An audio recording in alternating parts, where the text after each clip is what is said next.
Hey everyone, this is Daryl from Daily Crypto Trade Signals coming to you live from Vietnam, guys. I'm actually laying in the bed and recovering from the dreaded lurgy, but I just thought I'd bring this video to you. Anyways, I couldn't help myself, guys. I couldn't help myself. Got to feed the community with the best news, the best crypto news out there. And remember, none of this is financial advice. This is just the OG in the house expressing his opinion. And this video is for educational purposes only. Looks like we got some real cool breaking news from Malaysia. Looks like, we could be seeing that cryptocurrency, Dogecoin, Bitcoin could be a legal tender. So we're going to jump into that. That is pretty cool beans. Looks like some senior government officials in America have written a letter to the SEC, Gary Gensler in the House, kind of pushing back on their whole regulatory enforcement guidelines and saying, look, maybe this is not a good thing. Maybe you guys just need to chillax and take it easy out there. So we're going to talk about that. We also got some other news coming in that looks like, with our traditional 4-year halving cycles could be invalidated. And this could be, we're looking at the last cycle scenario where things just keep going uppity up. And we've been seeing that the Bitcoin has been basically range bound for almost a year and a half between $29,000 and $69,000. So Willie Woo in the house is saying, look, we're bringing in this whole range-bound consolidation for over a year and a half now, and that the 4-year thesis for halving is going to be invalidated, and we could just be going uppity up, guys.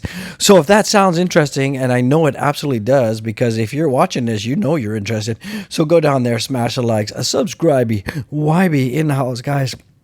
And show some love for the OG, guys. Show some love. If my voice kind of disappears on me, it's because I got the dreaded lurgy, guys. So whole family's got it. So I'm laying in the bed and I got a fever and all that kind of stuff. But I'm dealing with it.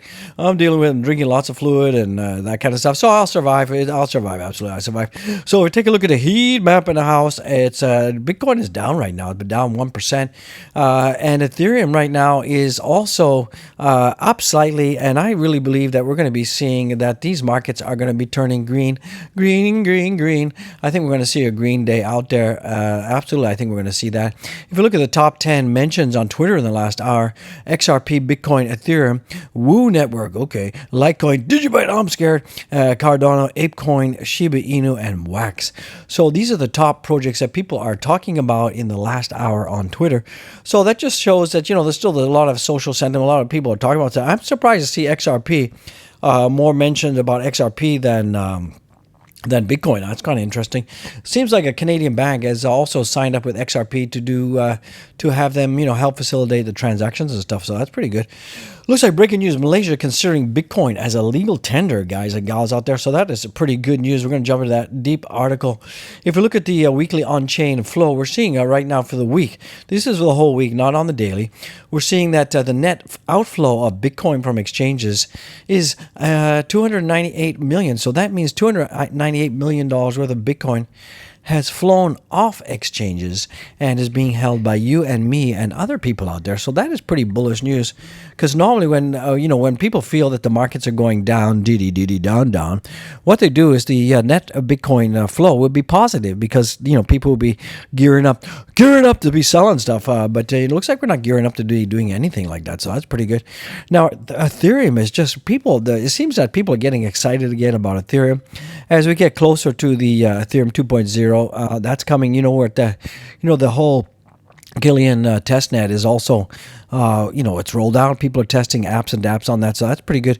We're getting closer and closer to the actual day when that comes out, Ethereum 2.0. And that's why we're seeing right now the net flow is minus 1.5 billion. So people have been buying up Ethereum on exchanges, have been moving it out, guys. So that is pretty good news in the house. So Ethereum is 2.0 is coming. It's just a matter of time, time for that to happen. And I think that once Ethereum 2.0 does come out, we're going to be seeing a lot of catalysts, and we're going to be seeing that price going up, guys. So Bitcoin is considered as legal tender in Malaysia by Bloomberg. Wow, woo. So it looks like that Bloomberg spread the word. The Malaysian government is now considering cryptocurrency as potential legal means of exchange to be used in the country. So that is good. Looks like they're getting, according to this article, the local communication minister has proposed to the government that cryptocurrencies such as Bitcoin Bitcoin should be implemented as legal tender.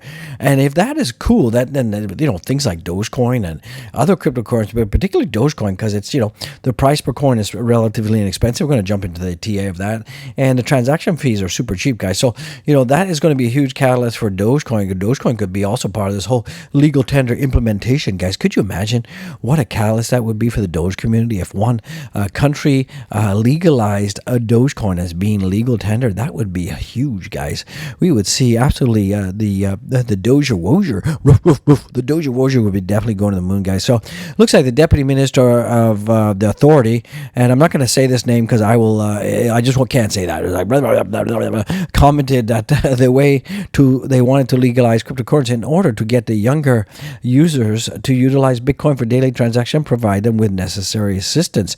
So currently, cryptocurrency is under the regulation of the local central bank and securities commission, and it looks like that they want to legalize it, guys. So that would be cool if we had a country, and Malaysia is not a small fry country, it's a pretty big country in the Asian bloc of countries, so that is pretty good, and that could set a catalyst for other countries like Vietnam and Singapore, Malaysia, Indonesia, Philippines. I mean, this could absolutely start a snowball effect in the Asian regions, and this could be cool, guys. So we got another article as well, also talking about it, but this is also Cardano surpasses a Bitcoin and Ethereum in adjusted transaction volume.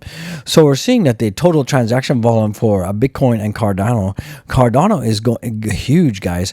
So, and a lot of that has to do with the fact that we got the Sunday Swap and Min Swap, and their DeFi projects have been launched right now. And we can see that they're seeing that a lot of these projects are really enticing a lot of transactions on their DeFi platforms like MinSwap and Sunday Swap, and that's why we're seeing a lot of the TVL is spiking, guys, and a lot of transactions, guys.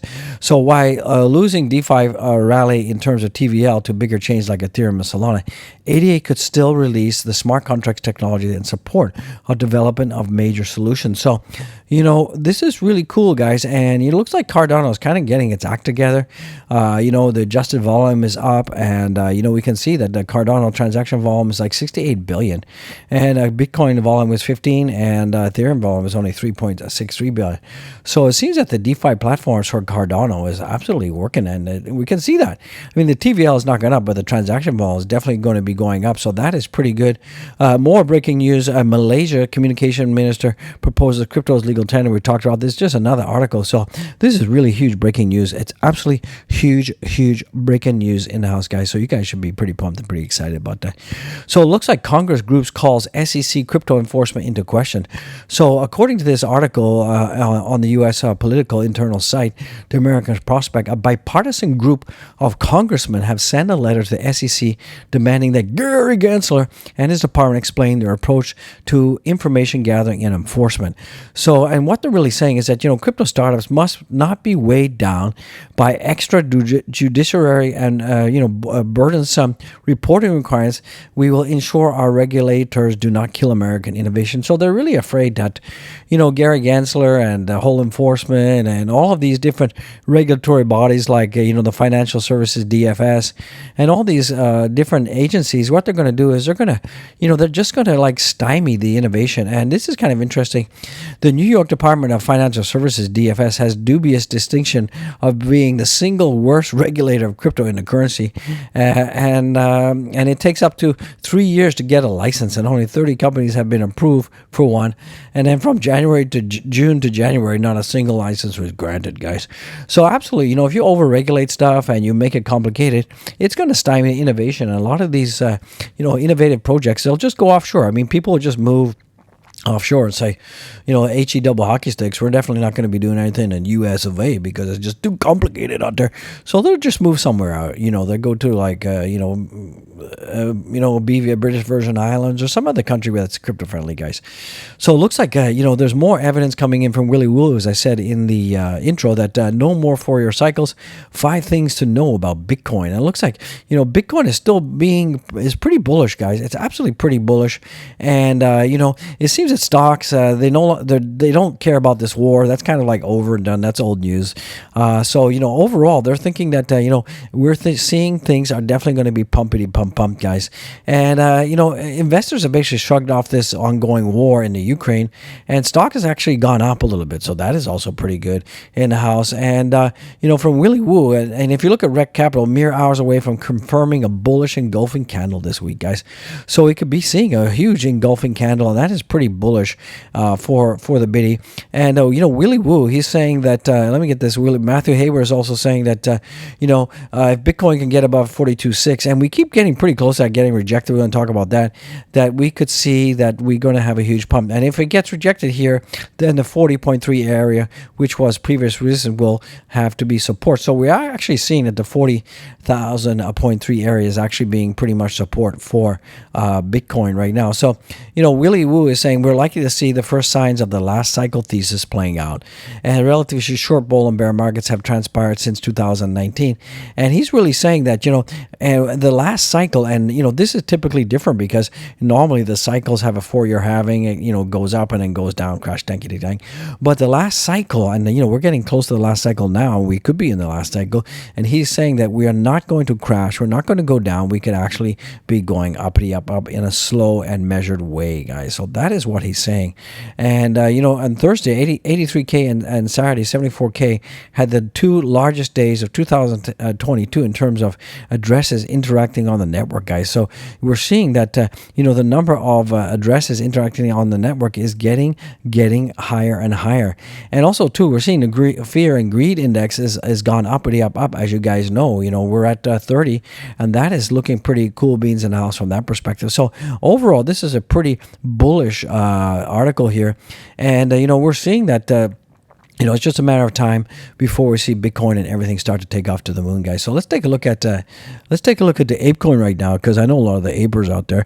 So ApeCoin is at $10.46. It's going sideways.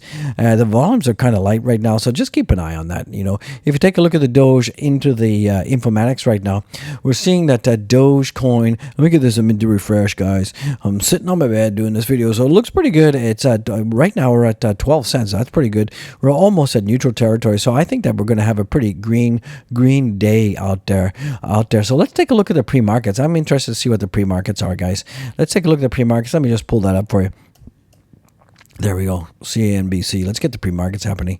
So if we look at the pre-markets right now, the pre-markets are red, but they're only slightly red. So that kind of gives me the indication or inkling that we could be seeing a positive day for crypto in terms of because if the bottom markets go up, we're going to see everything else go up. So I'm pretty stoked, pretty pumped about that, guys. So we're seeing right now that Bitcoin, the Dogecoin, 55% of the holders are in the money, 42% are out. We're seeing mostly bearish right now on the summary of the technical indicators, and from that perspective, we're seeing that things are still looking pretty good. I mean, Dogecoin is acting kind of like a stable coin right now. We can see that Dogecoin is above 12 cents. Earlier today, we were like 11.50. So we've actually come up, and I think we're going to try to retest the 12.50 area soon. So that is pretty positive. If we look at the Bitcoin right now, Bitcoin, it got rejected on this asymmetrical triangle on the red line. It got rejected. It bounced all the way down to around about 40,000 today. But we're back up. We're up at 41,208, guys. So we need to break past $45,000, and we're going to absolutely do it. And we're seeing that, last week we painted a green candle. We've just been kind of going sideways for 1, 2, 3, 4, 5, 6, 7, 8, 9, 10, and we're starting our 11th week of accumulation and consolidation out there. So we're still very much within my range. This is our 38,000 and 42,000, but we need to break out. We need to break out past this, confirm on a 24 hours, get ourselves above 45,000, and that's going to push us in this 45,000 to around 50,000 range, and that is probably where we're going to be, cycling through that range for quite some time. But I believe that we're going to see a huge pumpity pump, guys, this summer, guys. So it's looking pretty good. It's looking pretty good. Let's take a look at the leverage apes now. So the apey wapies out there. So we're seeing that in the last 24 hours, we got 133 million, people got wrecked out there. The apes got wrecked, and it's about 45,000 total traders that got wrecked out there. And if we look at the 24-hour period of wreckage in terms of specific projects, we're still seeing that right now Bitcoin is number one, followed by Ethereum, ETC. That's kind of interesting. And the ape, guys, the ape. People are leverage trading the HE double sticks out of the ape, guys. That's kind of interesting, and you can see that. It's kind of interesting that we've got a ton of long positions, but we can still see that the bitty price is still trying to make some ground, and it's trying to retest this horizontal support here, guys. So that's interesting, because typically when we have a lot of a lot of longs, the market makers will dump down the price, guys. So that's kind of interesting. It's a little bit of reversal out there. So that's cool beans in the house, guys. Absolutely cool beans. Let's take a look at Ethereum right now. So Ethereum is looking peachy keen, looking pretty good. Looks like we're at 2902, and we could be hopefully retesting our $2,000 area. So I'm pretty pumped about that. If we look at Solana right now, Solana is also paying some greens at $90 right now. So that's good. That's good. I'm absolutely happy. And we're seeing Phantom right now is at $1.27. So that's cool, guys. Things are looking pretty good. Let's take a look at the market cap in the house right now. And sorry, I didn't want to, have the talking head video with my face in there, because I can tell you with this flu, I look like a train wreck, and you don't want to get scared. I don't want to scare your children, so that's why I'm just doing a voice only. And so the market cap right now is 1.90 trillion, and the volumes are 54.28 billion, guys. So, and the Bitcoin dollars is coming down, so I'm pretty happy about that. You guys should be happy about that. So let's take a look at the coinage. We're not seeing too much carnage. We're seeing that things are starting to move to the green zone. So hopefully, if the broader markets do go green, this should have some more momentum. We could see some pumpity pumps. And we're seeing that the altcoins are looking good, guys. We're looking good. I mean, look, Bitcoin is pretty much green in the 30 days and 7 days, and it's at 41,272. We're seeing Ethereum is pumping on all cylinders. 30 days we're up, 7 days we're up, and today we're up, right? We're almost 1%, so that's looking pretty good. BNB is up in the green slightly, 395. And a Luna Tuna in the house, it's like 87% up, guys, in the last 30 days. Imagine, guys, if you'd have bought 30 days ago, you'd be up 87%. So that's not too bad, and even though the markets have been kind of, in this whole accumulation phase, Luna is doing pretty good, guys, and it's up 3.56% today. That's 3.53%. Get your words right, OG. Get your words right. It's still looking pretty good. I'm pretty excited about it, and Solana is making some moves. We're still up over 11% in the last 7 days, so that's pretty good. Pretty good in the house. ADA is coming back, guys. I think we're going to see definitely an 88 at $1 soon, guys. Absolutely $1. So don't fear, guys, that bought ADA over $1. We're going to get back up there. We're seeing Avalanche is also looking pretty good too. Avalanche is posting green on all time frames, 30 days, 7 day, and 24 hours. So that's pretty. My dot is also up as well, and my Dogecoin is up 1.05%, and Solana Wana is also it's slightly up today. So I think we'll continue going green. So overall, we're seeing a lot of greenage out there, but I still think there's some good bargains to be had out there. So, I just believe the summertime is the time that the crypto is absolutely going to be exploding to the moon. Hey, look at OG right there. You love it. I love it. So guys and gals, don't forget to go and follow me on my Twitter, and don't forget to go down there right now and feed the algorithm. And how do you feed the algorithm? It's simple. You got to smash the likes, comment, and you can comment more than once. Definitely comment more than once. The more that you comment, it creates social engagement, and that pushes the video out. And if you're not a subscribey YB, get on down there and subscribe. What are you waiting for? You waiting for Christmas? And with that being said, guys, do and go and check out all the links below all of my videos. And do that by the channel. Coffee become a Patreon member. I appreciate it. And check out the merch awards. Get the mug. It's the most popular one, guys. Get the mug, guys. You want it. I want it. Get it. So with that being said, guys, that's gonna bring this video to a close, guys. So just keep an eye on the markets. I think we're gonna have a green day, and this week is going to be pretty pivotal pivotal, not pitiful. Oh my MG. And we're going to see things going up and up, guys. So God bless each and every one of you. I love it. You love it. Thanks for watching, guys. And thanks for putting up with the OG. And I mean, this is the last video for today. We'll have another video out tomorrow at around about 11:30 a.m. Vietnam time, guys. So hopefully tomorrow I'm feeling better and things will be looking up, guys. So keep on keeping on, and I love you guys, and be healthy out there. Trust me, I know what I'm talking about when it's be healthy. I'm suffering. You know, my kid and my wife suffered from the dreaded allergy out there. So the 5-year-old, he's pretty chipper. He's dancing around playing with his toys and stuff, and the wife is getting better. So hopefully this is we can get through this. And I just want to say thanks to the community. Thanks for the support. I love you guys. I'm so blessed to have everybody supporting me and supporting the channel. I just want to say God bless you. Thank you very much. I'll see you tomorrow in the next one, guys.